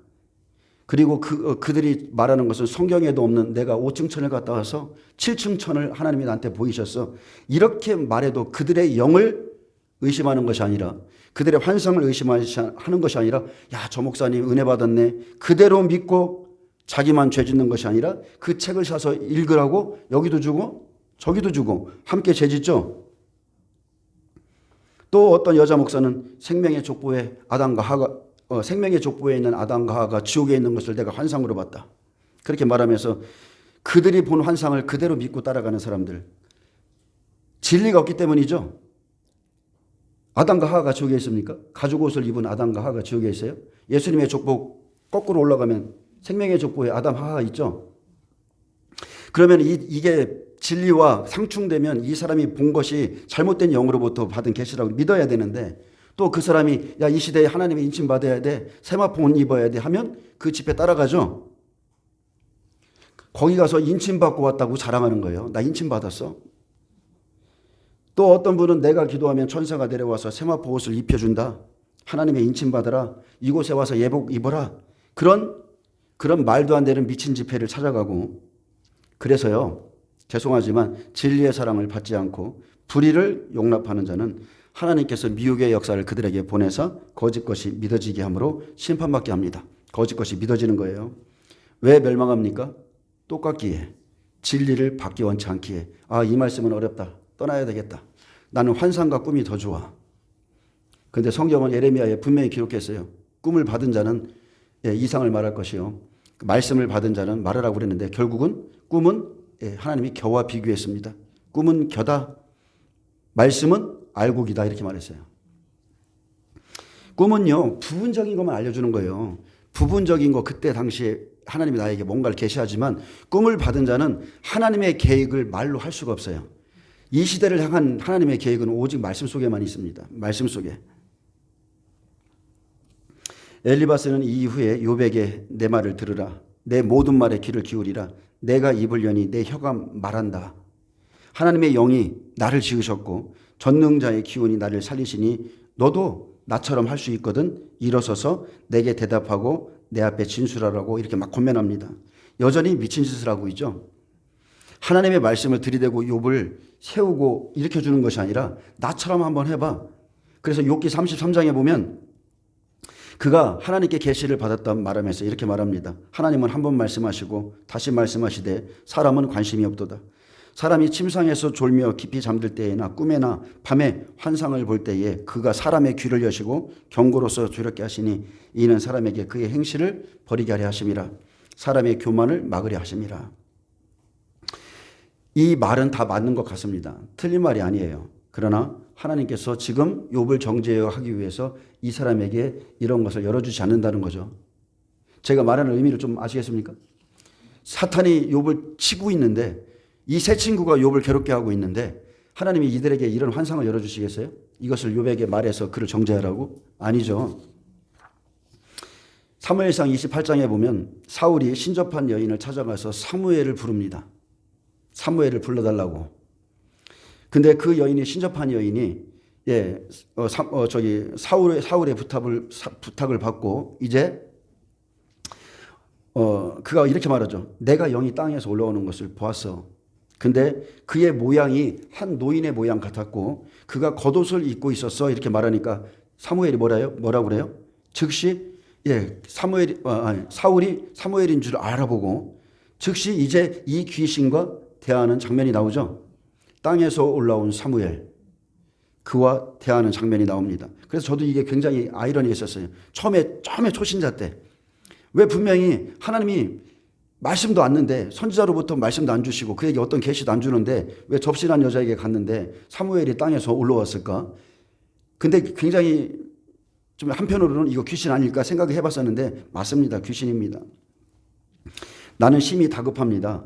블레셋 사람들은 나를 향하여 군대를 일으켰고 하나님은 나를 떠나서 다시는 선지자로도 꿈으로도 내게 대답하지 아니하시기로. 자, 보세요. 자, 사울에게 성령이 떠나셨죠. 그가 악한 영을 갖고 있어요. 근데 하나님은 분명히 말했어요. 내가 너에게 선지자로도 말하지 않을 것이다. 꿈으로도 말하지 않을 것이다. 그렇기 때문에 답답해서 내가 행할 일들을 알아보려고 당신을 불러 올렸나이다 하면서 자, 땅에서 음부에서 올라온 사무엘과 말하고 있습니다. 사울은 다급해지자 또 하나님 대신에, 하나님의 선지자 대신에 이제 접신하는 자를 찾아갔고 땅에서 올라온 그 사무엘이 하는 말을 다 믿었죠. 여호와께서 너를 떠나서 내 대적이 되셨거늘 내가 어찌하여 내게 묻느냐? 하물며 귀신조차 맞는 말을 하고 있어요. 올바른 말을 하고 있습니다. 그러니까 믿는 거예요. 근데 사울의 고백처럼 하나님은 말이나 꿈으로도 사울에게 대답하지 않습니다. 접신한 여자를 통해서 하나님이 사무엘을 통해서 말하시겠어요? 안 합니다. 데살로니가 후서 2장 9절에 보면 자, 악한 자의 나타남은 이렇게 하죠. 지금 욥의 때로 보면 엘리바스가 나타남은 사탄의 활동을 따라 모든 능력과 표적과 거짓 기적과 불의의 모든 속임으로 멸망하는 자들에게 있으리니 이는 그들이 진리의 사랑을 받지 아니하여 구원함을 받지 못함이라. 그래서 여러분 우리는 가장 먼저 구원의 투구를 쓰셔야 돼요. 그리고 성령의 검 하나님의 말씀을 가져야 됩니다. 분명히 히브리서 4장 11절에는 하나님의 안식에 들어가는 자는 이러한 자라고 그랬습니다. 그러므로 우리가 저 안식에 들어가기를 힘쓸지니 이는 누구든지 저 순종하지 아니하는 본에 빠지지 않게 하려 함이라. 하나님의 말씀은 살아있고 활력이 있어 좌우의 날선 어떤 검보다도 예리하여 혼과 영과 및 관절과 골수를 찔러 쪼개기까지 하며 또 마음의 생각과 뜻을 판단하나니 지으신 것이 하나도 그 앞에 나타나지 않음이었고 우리의 결산을 받으실 이의 눈앞에 만물이 벌거벗은 것 같이 드러나느니라. 아멘. 자, 안식에 누가 들어가요? 안식의 땅, 하나님의 천국에 누가 들어가요? 말씀으로 쪼개진 자. 말씀을 통해서 그의 혼과 영과 관절과 골수에 쪼개진 자가 들어가고요. 하나님 앞에서 말씀으로 판단받은 자만이 그날의 천국에 들어갑니다. 15절 봅니다. 그때 영이 내 앞으로 지나매 내 몸에 털이 쭈뼛하였느니라. 여기 영은 루아우죠. 바람, 호흡, 실체가 없지만 느낄 수 있는 바람, 공기의 영을 의미하는데 자, 분명히 엘리바스가 말합니다. 어떤 영이 내 앞에 지나가는데 내 몸에 털이 쭈뼛하더라. 저는 이것을 경험해 봤거든요. 영은 영인데 인간의 몸을 오싹하게 만드는 영은 하나님의 영이 아니라 사탄의 영, 귀신입니다. 자, 귀신이 오면 찬바람이 불듯이 털이 쭈뼛거리고 오싹해지죠. 이것은 가벼운 거예요. 그런데 진짜 귀신 중에서도 특히 센 귀신이 있어요. 아주 센 영, 아주 엄청난 영이 탁 저 끝에서 들어올 때는 머리털까지 그냥 여러분 그냥 서버립니다. 저는 딱 한 번 경험해 봤어요. 딱 한 번. 귀신들에게도 많이 살려봤지만 기도원에 있었을 때, 혼자 있었을 때 거기서 저 뒤에서 뭐가 기도하고 있는데 뭐가 오는데 머리털이 여기까지 그냥 서버리는 거예요. 오싹합니다. 근데 우리 성령님은 그 안에서도 내면에서 말씀하시는 거예요. 내면에서. 근데 어떤 사람들은 성령에 의해서 그렇다고 하면서 혼자 웃고 혼자 울기도 하고 혼자 듣고 혼자 말하는 사람들 있죠. 그래서 그 영을 조금 한번 의심해 보셔야 돼요. 잘못 받았다는 완전히 영을 잘못 받았다는 그런 뜻이 아니고 내 안에 성령이 임하셨지만 내가 아직 내 안에 처리되지 못한 영이 있어요.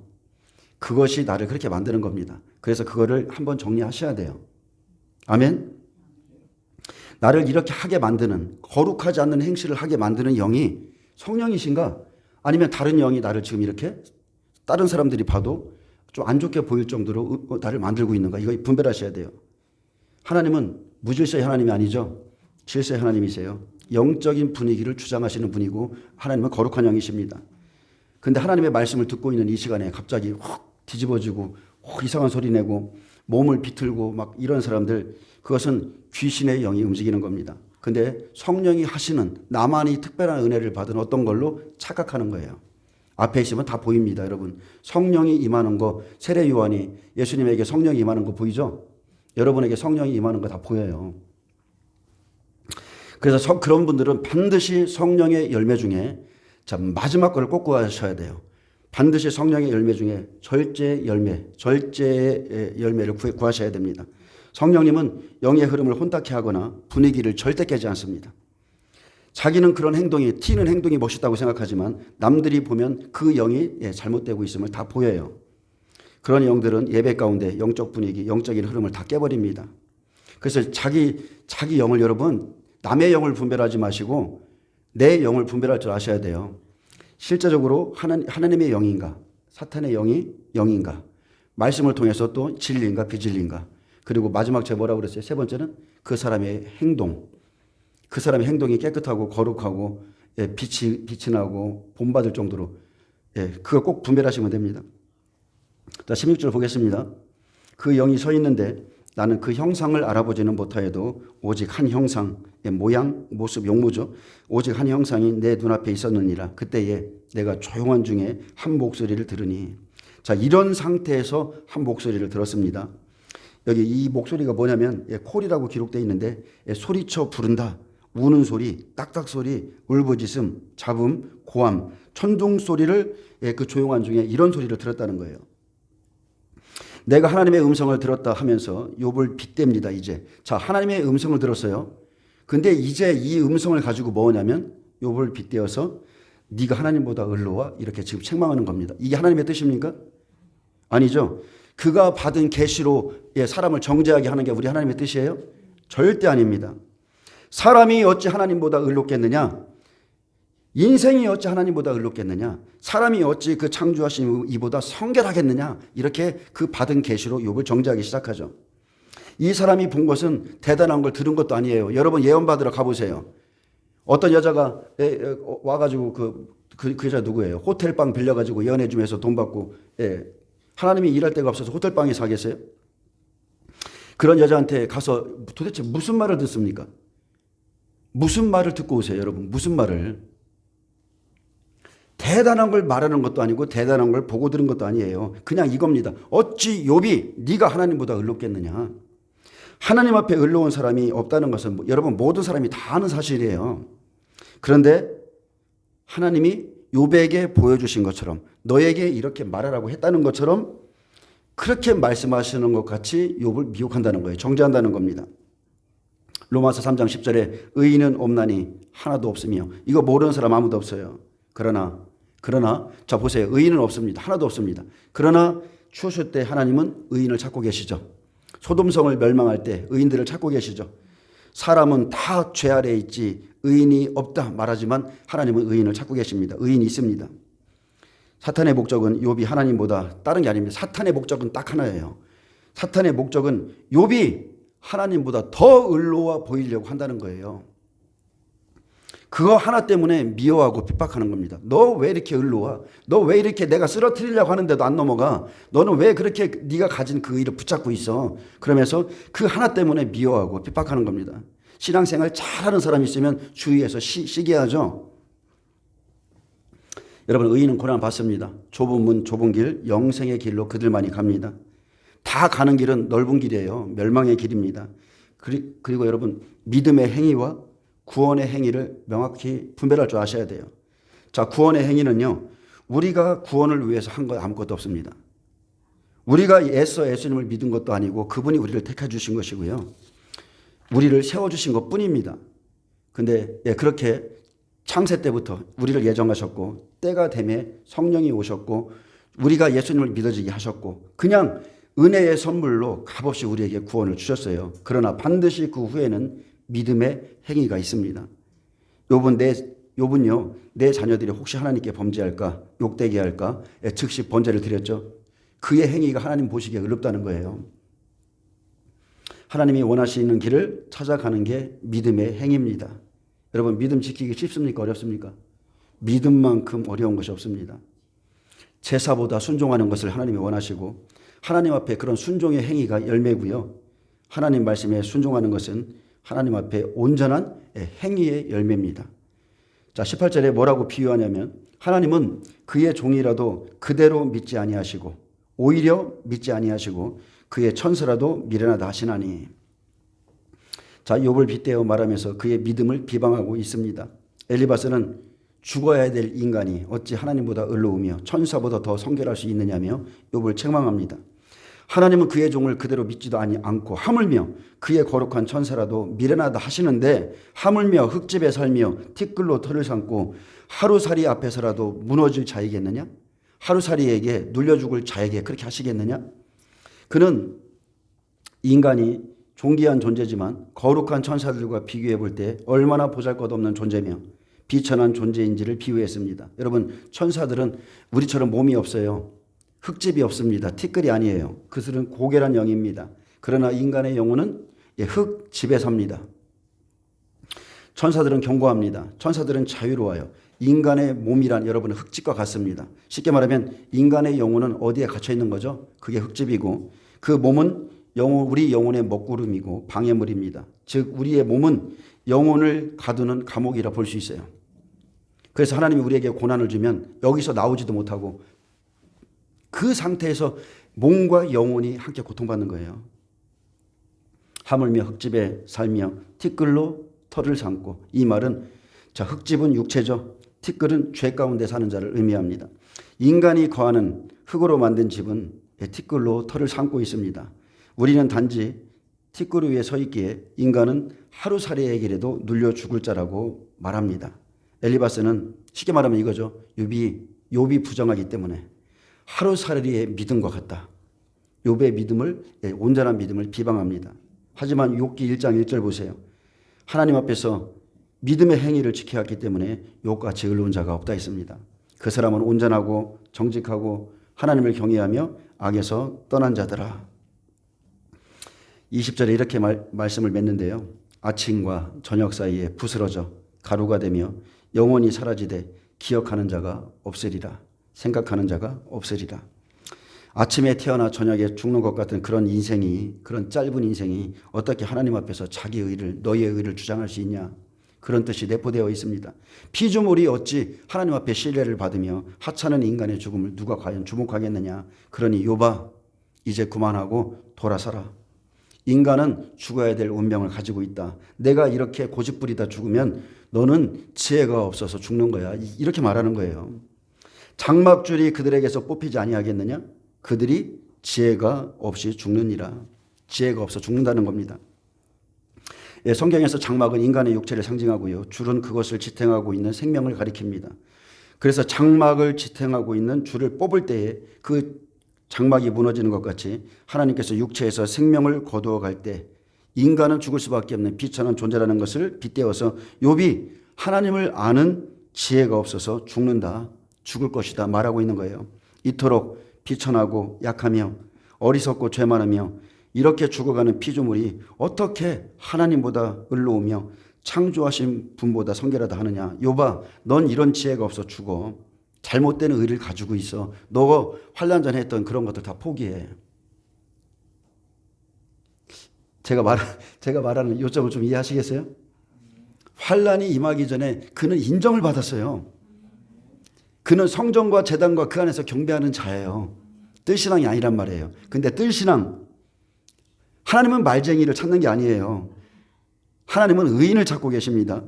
하나님은 이런 자들, 엘리바스 같은 자들을 붙여서 믿음의 사람들의 의를 마지막 때 시험합니다. 거짓 선지자들이 여러분에게 붙습니다. 성경은 분명히 마지막 때에 우상 숭배자 죽는다고 그랬고 짐승의 표를 받는 자는 죽을 것이라고 그랬어요. 선악과를 먹는 자는 반드시 죽으리라 했던 것과 똑같습니다. 그래서 믿음이란 다른 게 아니에요. 그냥 그 사람의 행위예요. 행위로 증명되는 것입니다. 내 안에 있는 믿음은 내 몸으로 그냥 나타나는 거예요. 증명됩니다. 그래서 마태복음 8장에 예수님이 그 백부장을 그렇게 칭찬하신 거예요. 백부장의 하인이 중풍병으로 앓고 있을 때 예수님께 찾아와서 내 하인을 좀 고쳐달라고 그랬죠. 예수님께서 내가 가서 고쳐줄게. 그랬더니 백부장이 말했습니다. 주여, 내 집에 들어오심을 나는 감당하지 못하겠사오니 다만 말씀으로만 하옵소서. 자, 말씀의 역할이 뭐냐면 이겁니다. 그러면 내 하인이 낫겠나이다.